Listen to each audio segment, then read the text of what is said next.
বিপ্লব ভাই বুঝছে না উনি মনে করছে অন্য হুজুর সিফা দিয়ে বইয়া থাকে ও বয়ারটানি হুইতালা নেই চিন্তা করে না বইয়া থাকে পরে কইতাস আরো কইতে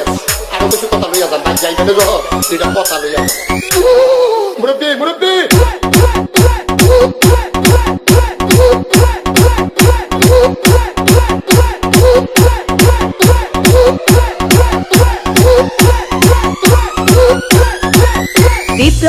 বিপ্লব প্লিজ আমাকে ক্ষমা করে দাও প্লিজ কেরাম পড়ে আরে পালকে ধরে নিয়ে আসেন ওই দিলাচ্ছে আমি চিনি নাই প্লিজ আমরা তুল কোনটা